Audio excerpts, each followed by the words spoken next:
It's Danny Flexon here for Seconds Out. Delighted to be joined once again by unbeaten cruiserweight Richard Riakporhe. And you've got a lovely picture of a steam train in the background, I can see.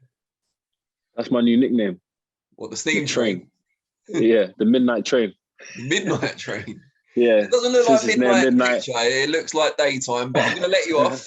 It's close enough. It's a nice picture, which is the most important thing. How are you doing? I'm good. Thanks. How you doing? Yeah, I'm all right. Why haven't we seen you in the ring? I know everyone's been asking you this, probably sick of answering the question, but we spoke, I don't know, 4 or 5 months ago. You were trying to get on the Gibraltar bill.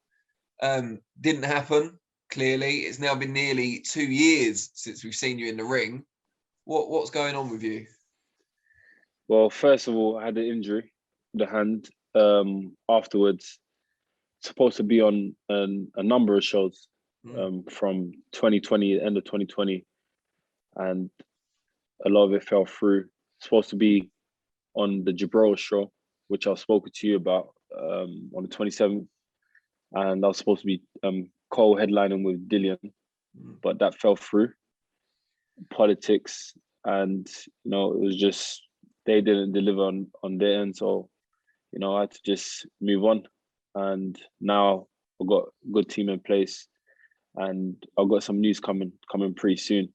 So expect to see me back on your screens very soon. I get tons of messages on Twitter, on my Instagram, asking me where the hell am I? But I can assure you, I'm trained.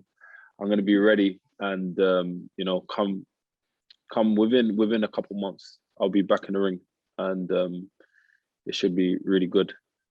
You said about a team in place. Does that mean your management situation has changed since last time we spoke? Yeah, I'm no longer with managed by Dillian. And is that, I don't want to pry too much, but is that an amicable split? Somewhat. Right. Okay. Should we leave it there? Yeah, we can leave it there, for another time. But, can you tell us much about your new team?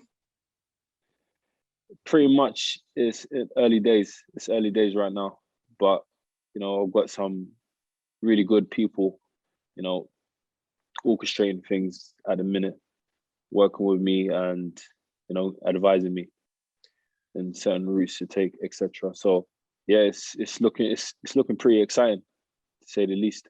What's your promotional situation? Are you a free agent promotionally? Yeah, so I'm a free agent at the minute, but I'm starting to speak to different broadcasters and stuff at the minute, and there's some good opportunities right now for me. So it's funny because the way things worked out, it's almost like if it didn't happen this way, things would have been very different. I probably wouldn't have got this much opportunity. So things happen for a reason. You said about broadcasters there. Is that a position where your team are talking directly to broadcasters rather than promoters at the moment because of the way the UK situation is now? No, both. So we're talking direct and to promoters. So it's all good, because at the end of the day, we have to work together, isn't it? Promoters have to work with broadcasters. So yeah, it's necessary to speak to both parties to understand what's the opportunities. How challenging has it been for you over the last year and a half to, keep your motivation up, to go to the gym every day? I know you must be learning new things with Angel Fernandez, of course, but with no light at the end of the tunnel, no fight date, which is often what motivates fighters, how hard have you found it? Very difficult. There's been times where, I would wonder, and I would step into the gym and I would train, but not with that enthusiasm. No, not with that type of passion. When you have a fight day in Loom, it's like, you have to be ready, and it pushes you. It helps you to push yourself past your limits and to give that extra push. But because I hadn't had that there, it was, I would come and I would perform or train like kind of slightly lethargic. You know what I mean? Just no energy. But you know, one thing that I've noticed about myself, I'm really strong mentally, and I kept consistent throughout the pandemic, throughout this little altercation, this delay of me returning back to the ring. And I just know that I can endure what probably a lot of people couldn't. So I just learned new things about myself. But we stayed in the gym. We worked on the craft, to continue to work on the craft day in and day out, with my coach, Angel Fernandez. So it's been good. That must be kind of a slight source of frustration as well, that you are learning loads. You've probably hugely improved, but no one outside of the gym has yet to see it.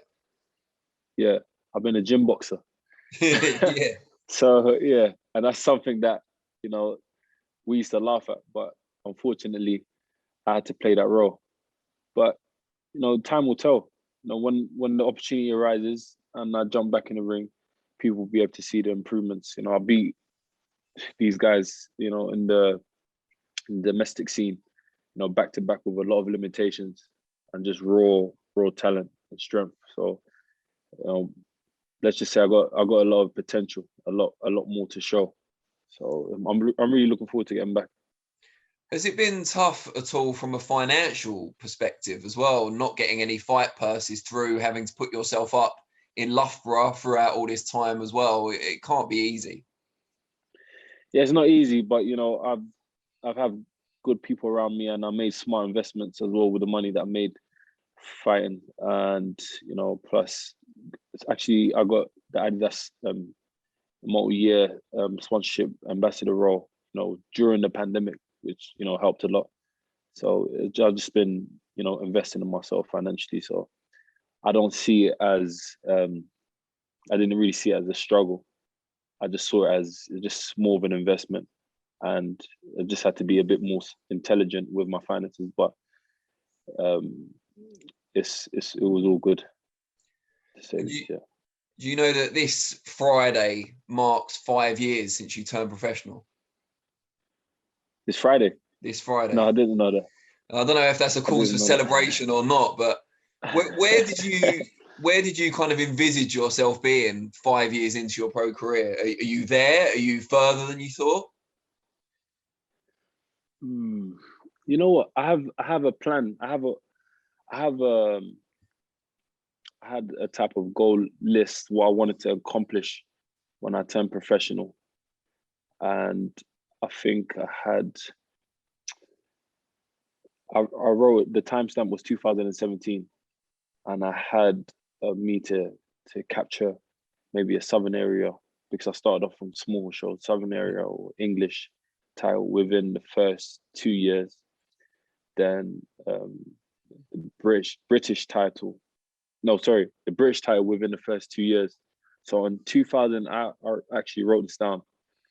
In 2000, and I'll actually send a picture to you to show you, because I've got the book somewhere around here.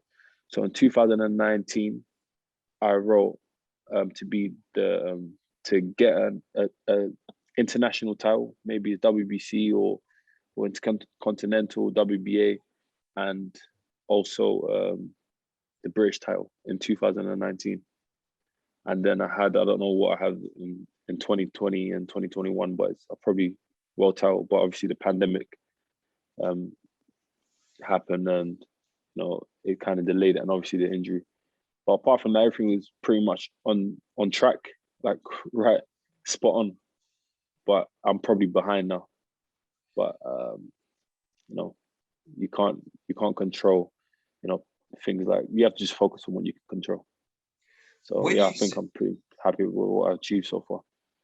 When you see boxers that you've defeated doing well, you know, we've seen Tommy McCarthy win the European, Chris Billam-Smith take it from him at the weekend, even Jack Mashley won the IBF European title a few weeks ago. Does that make you feel better about where you are, that you've beaten fighters of that quality, or does it frustrate you more because they've kind of gone past you while you've been inactive through no fault of your own? Yeah, I was pretty frustrated, especially with the European title. When that fight, I don't know if you was following my socials, but when that fight was announced with Tommy McCarthy fighting for the European title. I was very pissed off, and I tweeted about it. I even spoke about it on my Instagram as well. At the same time, like, of all people, how can these guys be fighting for a European title? I beat both of them. It doesn't make no sense at all. It was backwards, and that's why it's so important to have like a good team working with you, because they should be on this working. You know what I mean? And what I feel like is that when you have certain people on your team, they have to remember they're hired to work for you. You know, sometimes a lot of these boxers and these managers and stuff, they've got it backwards. I think, no, you work for us. No. We have to switch it back up. But, you know, I took things into my hands. I messaged the EBU and spoke to them. I got reasonable response from them. And it's just things that, you know, you can't really cry about it. You just have to get on with it. And then have people around, more intelligent people to put you in certain positions, because in this game, it's not pretty straightforward as people think. Just, oh yeah, we just want to make a fight. Here we go. Tom McCarthy boxed for WBC version of the title, and he got pushed up in the EBU rankings, like pretty high. So that's how he got his opportunity. If I had more intelligent people working with me, I would have been way ahead. Or, you know, to be honest, when they saw like my CV and how many people I boxed, they literally pushed me up in the rankings. Like after a while, I messaged a few, and you know, things changed straight away. So it's just all about, you know, speaking to the right people, having a decent relationship and rapport with these organizations, and then you can get yourself in certain positions as well, especially if you deserve. And I believe, of course, of all people, I definitely deserved that title. But hey ho, you know what I mean? Just have to get on with life. Well, it's not impossible that you could still win that title on your way to kind of bigger honours. I'm sure both those guys would relish the opportunity to the chance of revenge over you. Well, I don't know about that. I think they're scared. Honestly. You know what I mean? I've always seen myself as a superior fighter to these guys, genetically, mentally. You know, I just don't think they just have what it takes to beat Riakporhe, you know, to beat myself. So, what did you make of the fight at the weekend? I presume you watched it. Tommy McCarthy won by 1 or 2 rounds. That's my opinion, and a lot of other people agreed with me. Yeah, I had McCarthy. I actually, when a lot of people asked me, I said the same thing. You can go and check my tweets. I said it's going to be a close fight, but McCarthy, I have him winning. And it's not, you know, not to undermine CBS's talent. He's strong. He's decent. He's a great fighter. But the issue is he's very basic. Very basic. He doesn't move his head. He just makes some mad, silly mistakes. And whereas Tom McCarthy is a counterpuncher, you know, if he's throwing shots and he's not moving his head, what's going to happen? Obviously, he's going to get countered, and he was doing that all night. And I think because of the way I got rid of Tom McCarthy, he probably thought, yeah, he'd probably do the same, but he didn't realize how tough Tom McCarthy was. I knew how tough he was going into that fight. I just used the game plan that worked for me. But yeah, it was a good fight. It was very entertaining. But 100% McCarthy by 1 or 2 points. I don't. That referee that gave it 1-1-6, 1-1-2. Yeah. He was sleeping on the job. He was not watching that fight that we were watching. 100%. Given what you've achieved, the people you've already beat, but the fact that you've been out of the ring for so long, when you do step back in, are you going to need like 1 or 2 rush-shedding fights to get back in the groove? I'll smoke Chris Billam-Smith on my return fight. 100%. I'm confident about that. I've improved. I've definitely improved.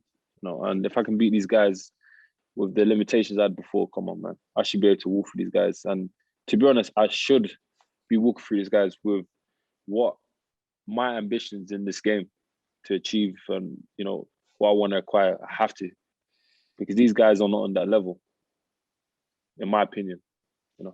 But yeah, whatever. I don't mind.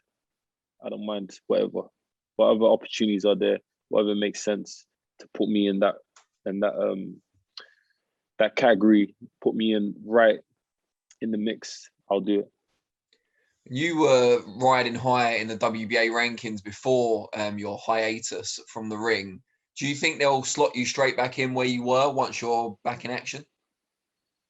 Probably. I know they're all gonna have me in the rankings by the time I'm back. Within a few months, I'm gonna be all over those rankings. Believe me when I tell you that. How do you assess the current world scene at cruiserweight? Who do you see as kind of the top guys? I know Okoli's obviously won a world title since you last fought. Maris Bridis is talking about moving up to heavyweight at the moment. Who do you see as the main guys? There's a few decent fighters. You got Sislak, you got Gavor. He's decent.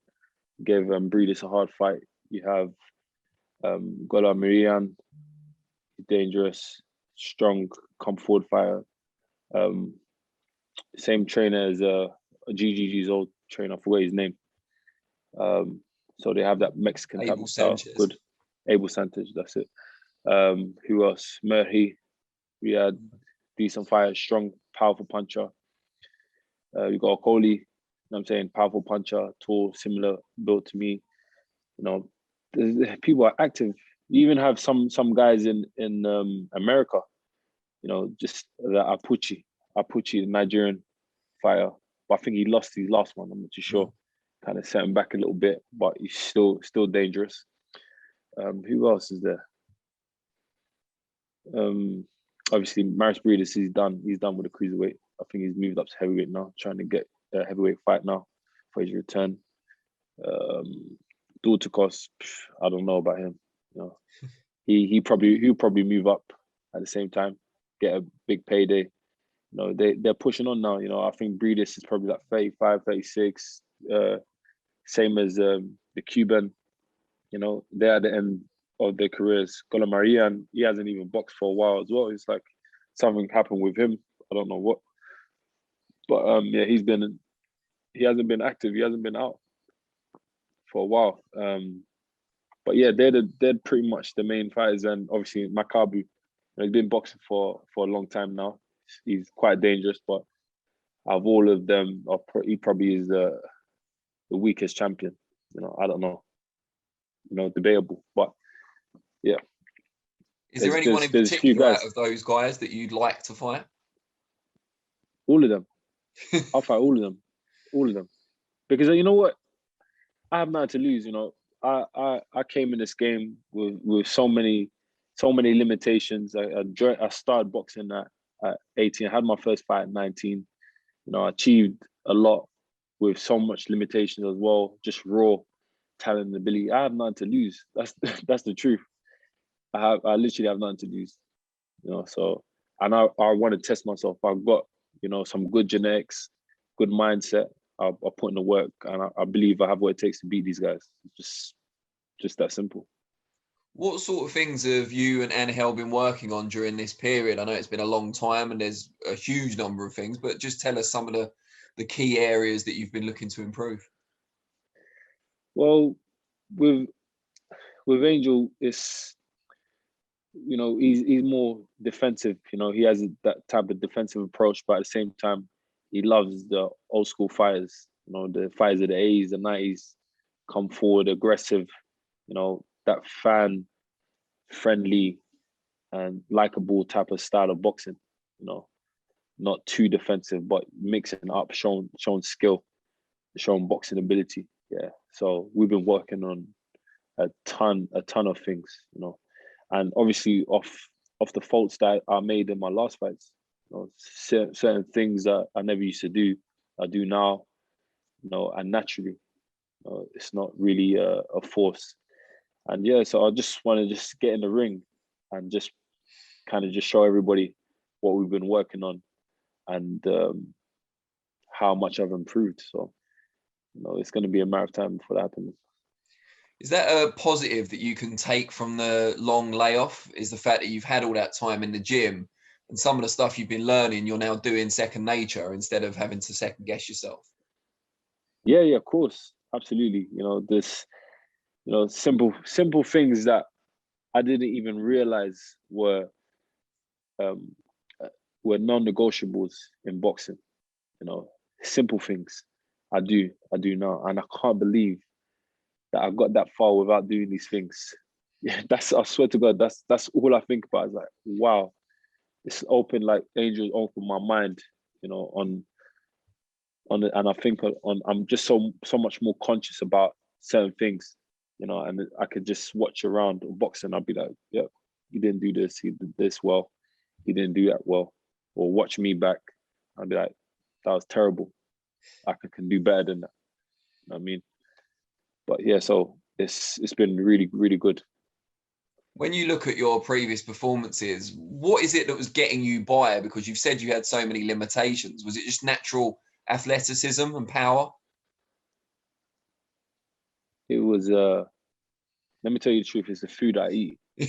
Right. Because you see me, I'm Nigerian, innit? I'm Nigerian, and we eat egusi, pounded jam.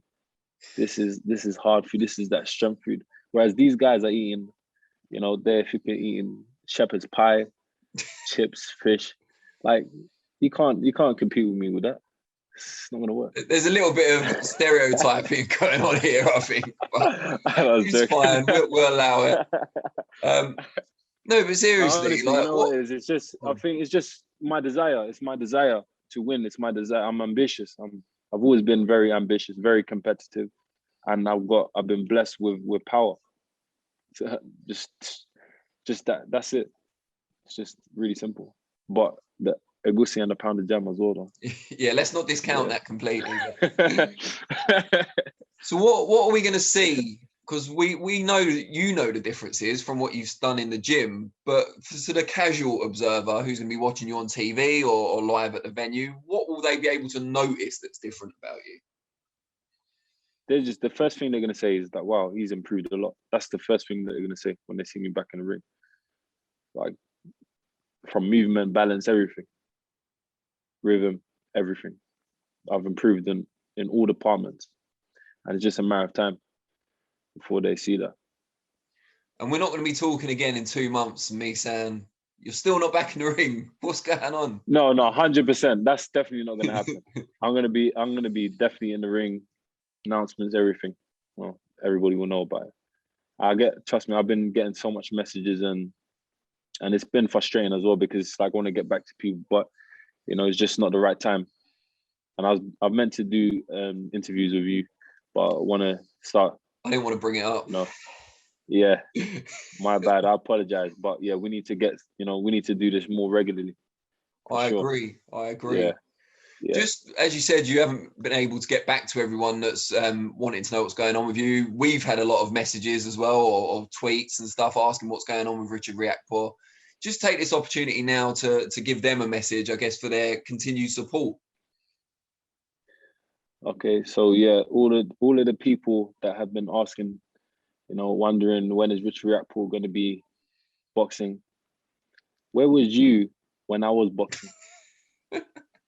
Where was you when I was boxing, when I was active? I didn't see the same energy. We need to keep the same energy. Now that I'm gone, now you appreciate me. Now you appreciate the skill. Now you don't know what you appreciate got till it's gone. The finesse. And you learn a big lesson there, you know what I mean? You don't know what you have until it's taken away from you. Now Richard Riakporhe was not on your screens. Now you wanted that explosiveness, that punch power, that you want to see that athleticism. So when I do come back, keep the same energy. That's what I'm going to say.